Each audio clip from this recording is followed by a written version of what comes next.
Welcome to Lecture Loops. Today we'll talk about operators in C++.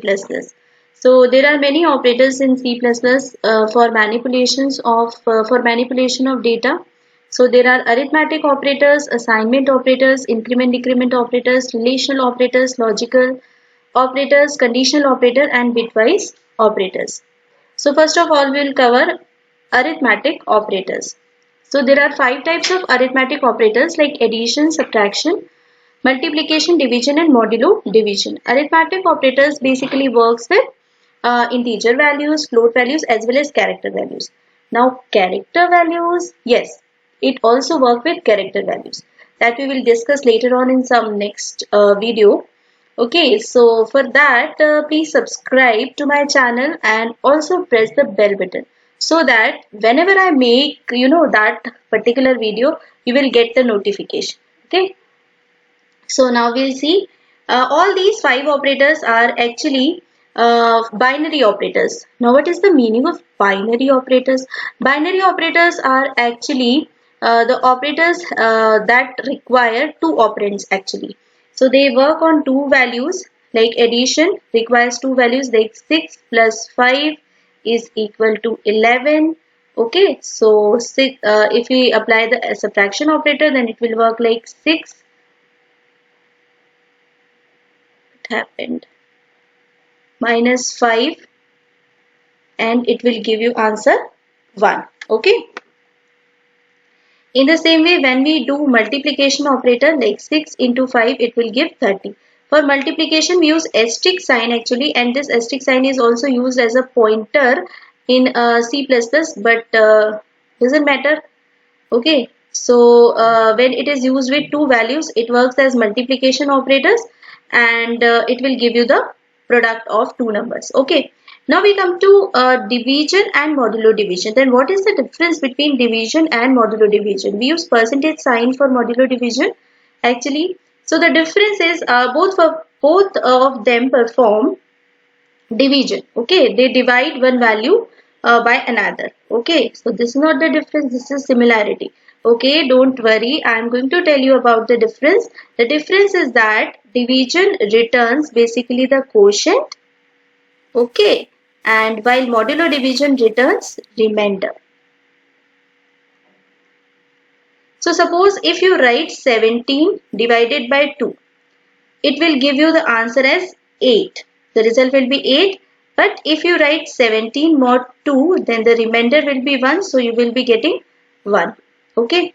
For division, you must be careful while using which type of values like integer or float. When you use both the values as integer, if both the values are integer, then result will be integer and it is going to perform integer division.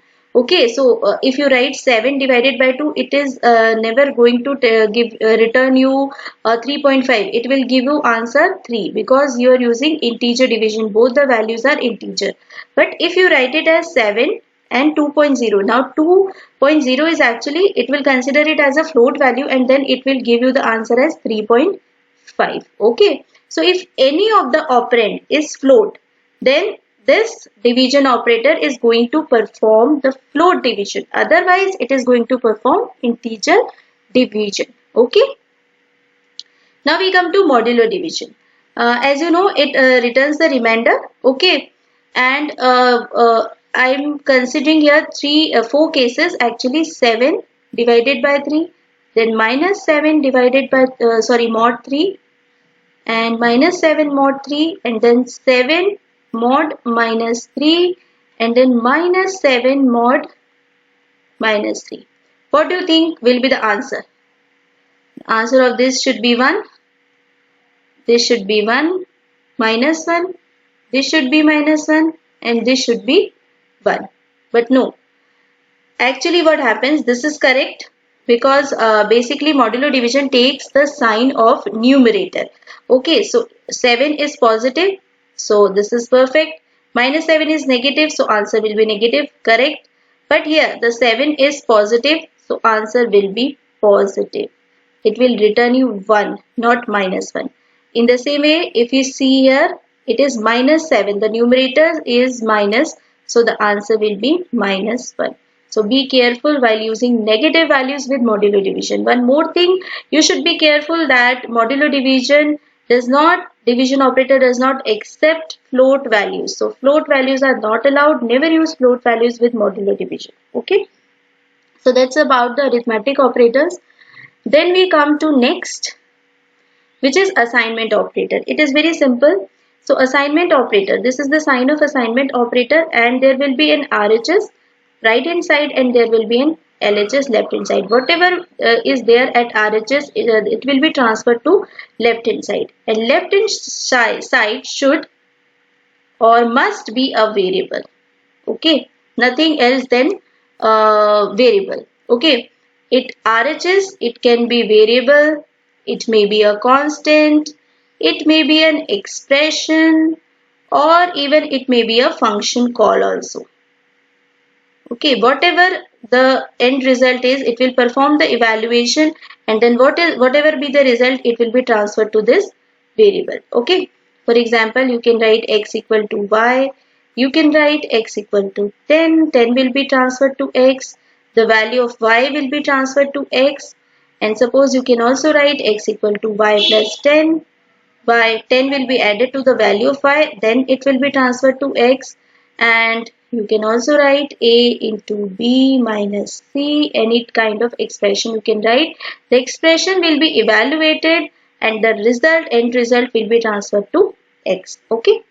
Now what is shorthand assignment? You can also see when you will read some book or see any program, then there will be signs like plus equal to, into equal to. These are actually shorthand assignments. If you want to write like x equal to x plus 10, then you can also write it as x plus equal to 10. Okay. So if there is written a into equal to 3, then it means a equal to a into 3. Alright. So this is the meaning of shorthand assignment. Then now we'll see increment and decrement operators. Increment operator actually add 1 to the value of the variable, while decrement operator actually subtracts 1 from the given value.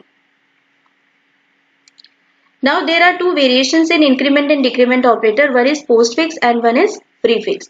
What is postfix increment operator? Postfix increment operator, you can see that the operator, the variable is written first and then the operator is there.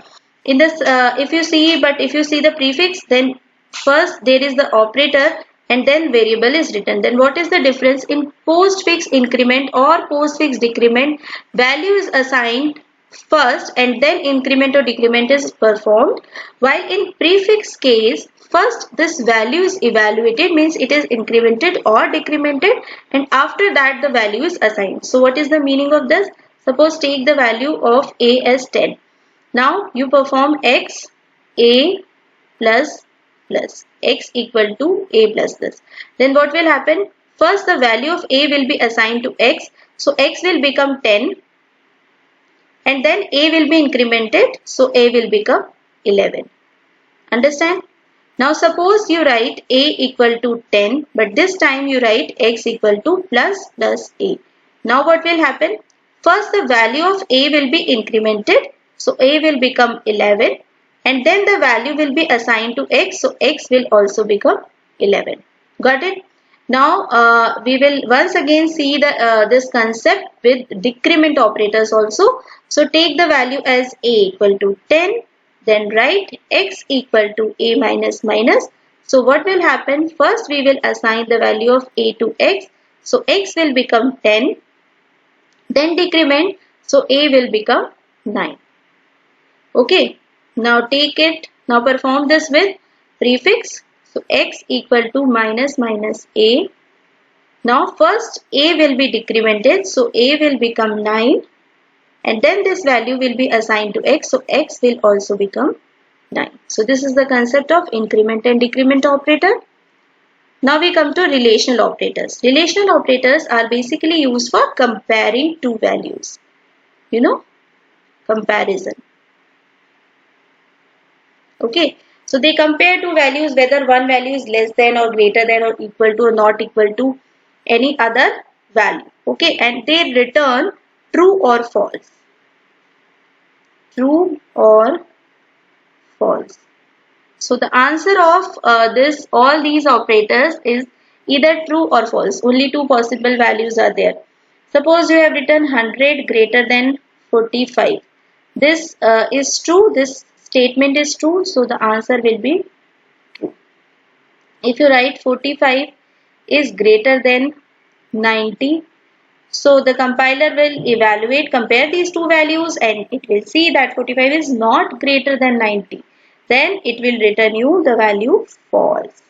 In the same way, you can check for less than equal to and greater than equal to. If I write 100 is less than equal to 100, what will happen? 100 is actually equal to 100. It is not less than, but it is equal to 100. So the answer will be true. For greater than equal to, suppose I write 10 is greater than equal to 100. So 10 is neither greater than 100 nor it is equal to 100. So it is going to return you false. Now in the same way, equal to, it will compare two values, like 50 is equal to 30. No. So it will give you false.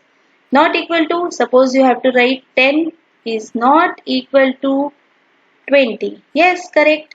So the answer will be true. Understand? In this way, it will simply compare two values and give you the answer like true or false. One caution is there, like equal to takes two double equal to sign. If you put like this, then it is actually the assignment operator. So don't get confused between equal to and assignment operator. Okay. Now the next one is logical operators. Now we come to logical operators. Logical operators are basically used to combine two relational expressions. Okay. So we can combine them using and or. And or. I don't know. Okay. So logical and, first of all we will see how it works. So there will be two relational expressions, like you write x greater than y and y is equal to z. So this is one relational expression and this is one relational expression. So these two relational expressions. So the result of first relation expression will be either true or false depending on the values of x and y. In the same way, the answer or the result of this second relational expression will be either true or false, again depending on the values of y and z. Then we have to combine these two values, these true and false, and then we have to evaluate a final true or false. Okay. So how we are going to do this? So there is a table, the logic is there because this is the logical operator. So there is a logic. So what is the logic? Logic is that if both the values are true, then answer will be true in case of AND operator. If any of the value is false, then the answer will be false. You can see that both the values are false and result is false. Then first value is false, then also the result is false. The second value is false, then also the result is false. Now we will see the logical OR operator. How logical OR operator works? If any of the value is true, the answer will be true. Okay. It gives you false only when, if and only if both the conditions are false. In that case only it will return you false. Okay. So we'll see, we check it, and suppose logical AND operator, how it works. Like you write 10 greater than 5 and say 30 is less than 20. So 10 greater than 5 true and 30 is less than 20. No, it is false. So true and false, answer is false. Okay, you can see true and false is false. Okay. Now you see logical OR. Suppose we write 10 is less than 5 or 9 is greater than 20. So 10 is less than 5, condition false. 9 is greater than 20, again the condition is false. So false, false, the answer is false. Okay. Now logical NOT is something different. Actually logical and logical OR are both binary operators. They need two operands to work. Okay. But logical NOT requires only one operand. So it work like this, not X. If the answer is true, then it will return you false. And if it is false, then it will convert it to true. Okay. So it is like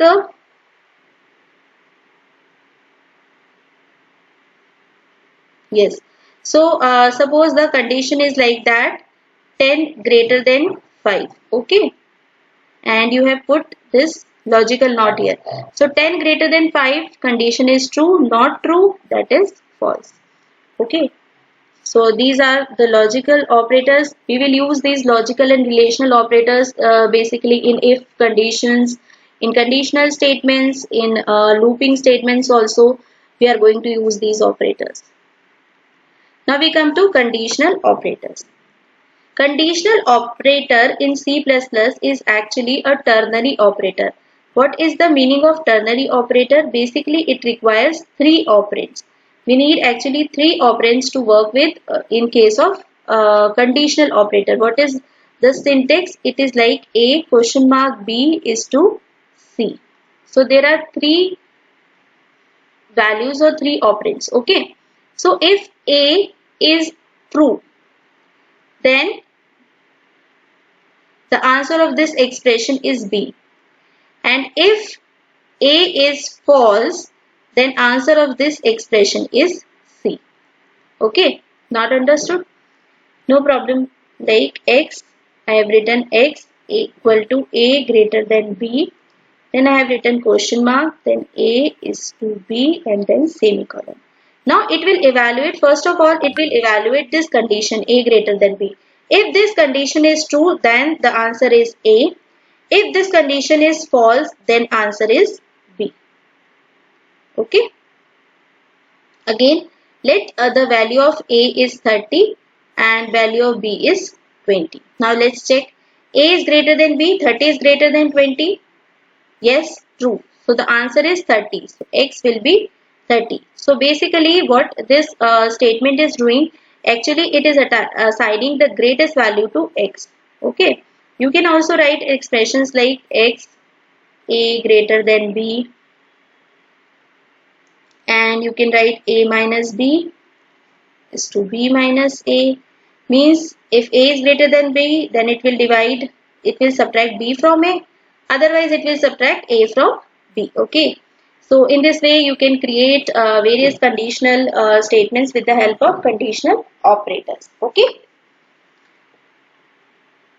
If you like this much, okay, and if you understood this much of the video, this much part, then please go and like my video and then we'll continue. Okay.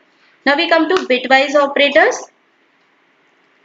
Now what are bitwise operators? Basically bitwise operators work on binary values.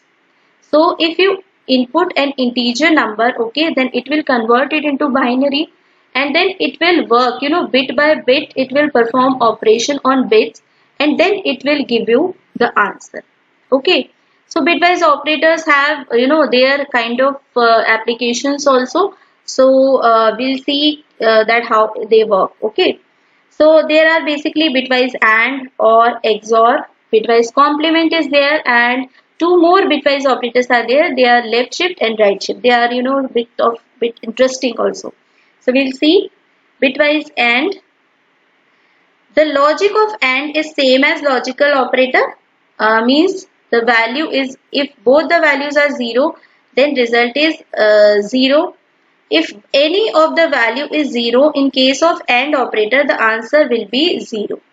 It will be 1 only in the condition if both X and Y are 1. Okay. If you see the OR operator, it is just opposite. It is like, you see, when any of the condition, if any of the X and Y is 1, it will give you 1. It is 0 if and only if both X and Y are 0. Okay. In case of X or this exclusive or operator is there. So exclusive OR operator, what does it do? If both the values are same, it will give you 1. If both the values, values are different, it will give you 0. Okay, 1, 1. Same values are there, so the answer will be 1. Okay. Now we'll see how they work. Basically, suppose if you have written 5 and 6. So the binary of 5 is 101 and the binary of 6 is 110. So it will perform bit by bit 1 and 0. The answer is 0, again 0 and 1. So the answer is 4. Actually 100 is the binary equivalent of 4. So answer will be 4. Now again we will see if we perform OR operation. Then what will happen? 101, 011, 1. So the answer is 7. So 5 or 6, the answer is 7. Now if you perform XOR operator, then what will happen? 1 0 is 0, 0 and 1. So the answer is, yes, the answer is 4. Okay. So in this way, bitwise XOR work. Now we'll come to bitwise complement. Again, bitwise complement is a unary operator. Okay, so it requires only one value, and what it will do, like if you write 110, not. Actually, you will write, sorry, you will write not 6. Okay, so it will become actually 110. So it will convert 1 to 0 and 0 to 1. So it will become 001 and the answer is 1. But you should be careful. Actually, these integer values are going to be stored in 32-bit pattern. Okay, I mean to say that the total storage of integer will be 32 bits or depending on the compiler. So it will then there will be leading zeros also, and then it will complement. Okay, so be aware of that. And then we will see bitwise left shift operator. So bitwise left shift operator is actually a binary operator. How does it work? Basically, if you write like number and like I. So this is a number. It will shift this number. It will left shift this number. How many times? I times. Okay. So what does it mean? Suppose you write 8 and left shift it 2 times. So it is going to shift 8 2 times. And now how? First of all, 8 will be converted to binary like 100. Okay. And then it is going to left shift it 2 times. Okay, we take some other example. Okay, like this. Now we are going to shift it. Okay, towards left. When it shift towards left, this leftmost bit will be lost, and the rightmost empty position will be filled with 0, and all these numbers will be shifted towards left like this. So it will become 110 and this space will be filled with 0. Okay. Again, if you want to shift it one more time, then it will become 1000. Okay. So in this way left shift operation works. So let's take one more example like 1010. Okay, so this is the binary, the decimal equivalent is 10. So if we shift it left side, then what will happen? 0 1 0 0. Okay.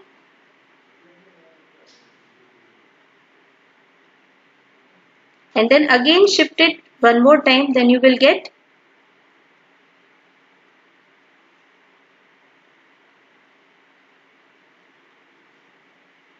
okay. So in this way this left shifting is performed.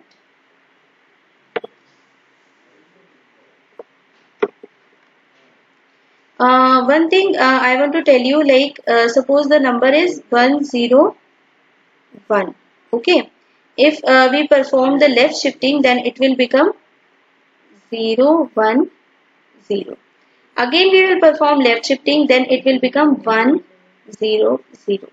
Again we are going to perform the left shifting, then it will become 0 0 0.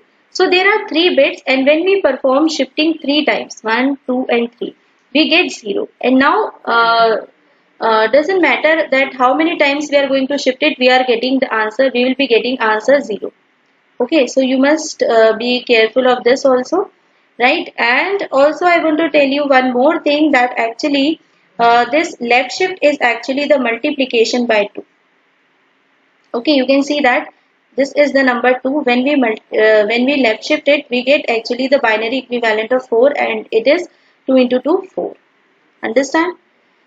So in this way we can see the left shift. Now we move to the right shift operator, and right shift operator is actually equivalent of division by 2. Right. So suppose 1010 is there, and you have to shift it towards right. So it will be lost, it will be come here, it will come here, and it will come here, and this position will be filled with 0. So it will become 1, 0, 1, and this is 0. You can see that this is the binary equivalent of 10, and this is the binary equivalent of 5. So you can see that it is same as divide the number by 2. Okay, so this is about the bitwise operators. And one thing that you should be aware in C++ is that operator precedence and associativity rules. What are precedence and associativity? I will tell you in just. So suppose you have written A into B plus C. Okay, what will happen? First of all, this expression A into B will be evaluated, and then the result will be added to C. So why this happens? Because of the precedence. So plus and division operators have higher precedence than plus and minus. So they have higher precedence, okay, and plus and minus have lower precedence.